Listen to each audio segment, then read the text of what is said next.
Hi, welcome back to my channel, Solo Cruising with Heather. In this cruise, I'm going to talk about the 11 days I spent on the Norwegian Prima, but more importantly, I'm going to tell you about what I loved about the Norwegian Prima as a solo cruiser and what I really did not like or appreciate. So if you like this video, please think about giving me the thumbs up. Let's get going. So the first thing about the ship, it's just a beautiful ship. I know it's new. I think it went out in its maiden voyage in 2022, maybe 2023. Anyway, it's not very old, and you can tell that from all the public areas. It's just beautifully designed. The color palette is very neutral. You don't have any very loud or gaudy areas.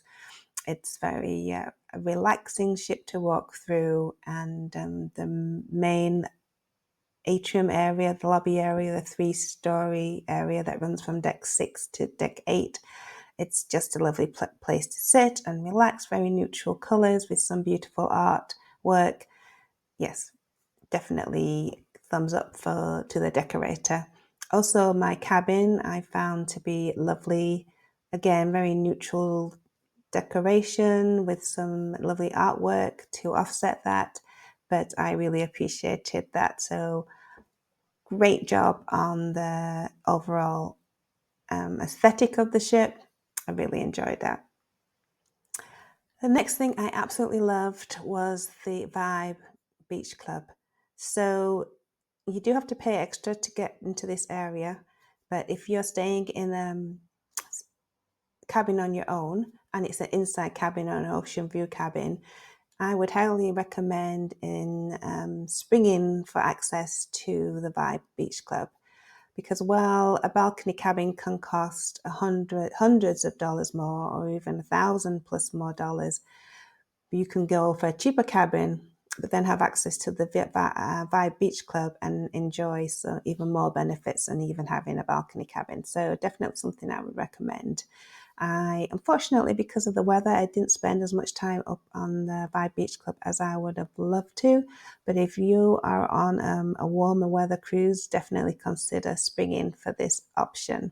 As you can see from the video below, the lounges are more comfortable. There's a couple of hot tubs. It's got nice views. And because they limit the number of people who can access the beach club, you'll always be guaranteed a lounger or a seat, and it's not going to be too crowded. So definitely one thing I love was the Vibe Beach Club. The third thing that I loved on the Norwegian Prima was the Studio Solo Lounge. Now, I wasn't staying in a solo studio. I was staying in a regular inside cabin. Interesting thing is that it was actually less expensive to stay in an inside cabin as it was to stay in a studio cabin.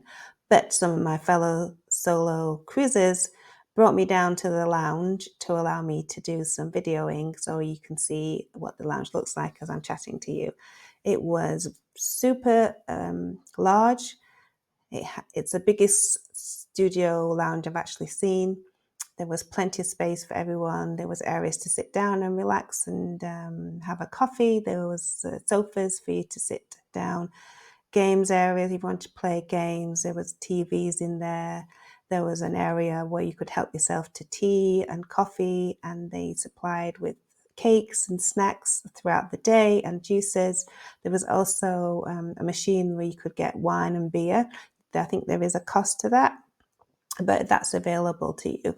And I think that's very beneficial if you're staying on your own, because if you wanted to grab a hot breakfast from the marketplace, you could then bring it down and eat in the studio lounge and be very comfortable and not in that crowded space, which the marketplace is, which I'm going to talk about later. So if you're solo and you staying in the studio, use the lounge as much as you can. I think you'll really appreciate it. The fourth area that I loved on the Norwegian Prima was the ocean walk. So the ocean walk went out from deck 8, I think, or maybe 7, maybe 8. So it's basically the old-fashioned promenade deck, but it's been really modernized and transformed into this wonderful outdoor space. Again, because of the cold weather, I didn't get to spend a lot of time on the ocean walk, unfortunately, but if the weather had been nice, I would have been hanging out in this area had I not purchased access to the Vibe Beach Club. It had multiple areas of comfy seats and lounges, and they were just small pools, but maybe just for dipping in and out to cool off, not for hanging out in. There were a couple of hot tubs. There were many of the bars and restaurants had open air seating on Ocean Walk, so you could either choose to eat inside or you could choose to eat outside. So definitely a wonderful area, very well designed, and those people who were traveling in warmer weather, I'm sure will be spending a lot of time on the Ocean Walk. The fifth area on Norwegian Prima that I really loved, and I think you would love too, is the observation lounge. It's on the bow of the ship, the front, and curves around. There's plenty of seating with the great views, floor to ceiling windows, lounges, sofas, chairs. There's an area where you can get snacks like tea and coffee and drinks, and also they serve a light breakfast up there when the main dining room has closed. So if you just wanted to get some pastries with coffee for breakfast, you can go to the observation lounge and enjoy the views. So we're on to the 5 things that I really did not like. So we go back to the observation lounge. While I did love this space, what I didn't like is how Norwegian took over the space frequently to have art auctions. So we had this beautiful lounge available to all the passengers, but then throughout the day, they would be holding these art auctions where they would cut off 50% or more of the lounge and make it unavailable to most of the guests so that they could have these art auctions. And this made a lot of people very, very unhappy. And I know that Norwegian has to create profit from each cruise. I appreciate that.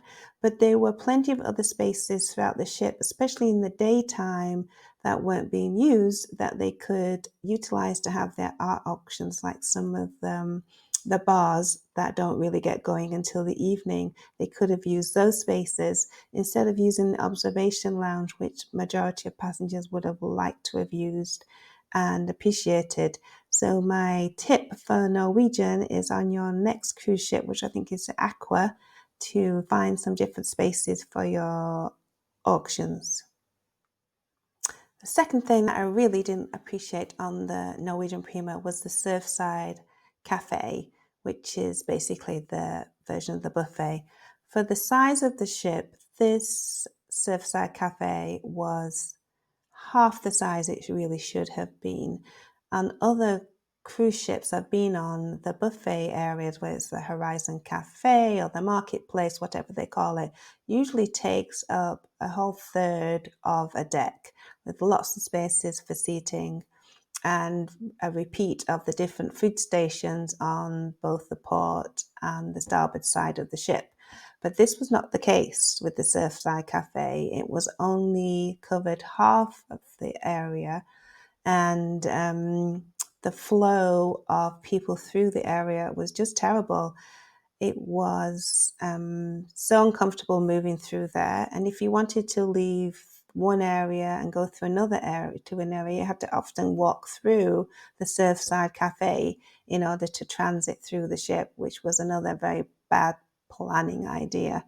It was so busy in the morning, they had to open up one of the specialty restaurants, which was on the same deck, to allow overflow.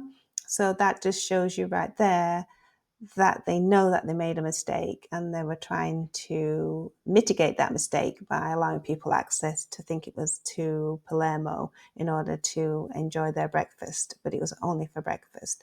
So hopefully on the next cruise ship, they'll realize the mistake and make the buffet area much bigger for the 3,800 passengers that are on the ship. The third thing about the Norwegian Prima that I didn't really appreciate was the indulged food hall. Now, the indulged food hall is supposed to offset some of the issues with the buffet being so small. It was a different area, it was on deck 8, and a very different concept. And so I think some people either love it or they hate it. The thing that I found annoying is the inconsistency that I experienced in the indulged food hall. So I had probably ate there about 3 times. The first time my order was completely wrong. I had to wait almost 20 minutes to get my order correct. The second time the food came, it was kind of cold. It was also very hard to get service to get a drink. And some older passengers really struggled with the ordering process, because you order on basically it's a tablet that's on each table, and you scroll through the tablet and you order dishes from this tablet. So you can't really see what the food looks like properly until it comes to your table, and the photographs on the tablet don't necessarily match what's actually brought to your table. So I think it's a great concept, but I think they have some work to do in improving the whole process, improving how quickly people get the food that they ordered and that the orders are correct, how quickly people get served with drinks, and also maybe make the ordering process a little easier, because there's a lot of older people on this ship and they're not as tech savvy. And so we helped several of our fellow solo guests navigate this whole application process in order to order food. And they found it very frustrating and they said they weren't coming back. So just some more advice for Norwegian: maybe make the ordering process a little easier in the indulge food hall. So on to the fourth thing, and that was some of the music venues. They had some very good acts that were playing in different venues around the ship. One of them was a Fleetwood Mac tribute act. What was unfortunate is the size of the venues that these acts were playing in was so small, they could only accommodate maybe 100, 120 people at the most. And so if they ran 3 shows on an 11-night cruise, so that's the most of 500 people could see that show out of 3,800 who were on the ship. So that was very disappointing that they didn't offer the show more frequently, or maybe potentially offer the ability to book the shows, because I tried to see the Fleetwood Mac show a couple of times and I couldn't get anywhere near. You'd have to go at least an hour before the show to guarantee a seat. So maybe an act like that that's very popular, maybe allowing them to perform on the main theatre stage for at least one of their shows would allow more passengers to enjoy that experience. So just a thought there. And the fifth thing that really annoyed me on the Norwegian Prima, and maybe it was just that sailing, I don't know, but for solos, previously solos of all meetups have been had in the solo lounge, which I had said earlier in the video was a great venue. But on this particular cruise, the solo meetups were dotted around different bars of the ship. And so it was very inconsistent where we would meet. And sometimes people missed the solo meetup because they weren't up to date on where the meeting was going to be for that day. Whereas when I was on the Norwegian Bliss, the solo meetup was every day at 5 o'clock in the solo lounge. And so you always knew where the meetup was going to be and you could quickly connect with your fellow solo cruisers. But on this particular cruise, and hopefully it was just ours and not something that's consistent on the Prima, the meetings just went from one bar to the next and you never knew where the meeting was going to be. So my recommendation is to Norwegian to have the meetups for solos in the solo lounge. Just allow the non-solo studio guests to enter for that 1 hour so that they can join the meetup, make arrangements for dinner or make arrangements for the next day, and then they will leave. It's only 1 hour. Surely you can host the solos for 1 hour in the lounge. So there you have it, 5 things I loved about the Norwegian Prima and 5 things that I found challenging and think changes could be made on the Norwegian Prima. So thanks for watching this video. Please give me the thumbs up if you enjoyed it. If you want to know anything about my cruise to Norway and Iceland on the Prima, just answer them below. I'll be happy to follow up. Otherwise, I'll see you in the next one.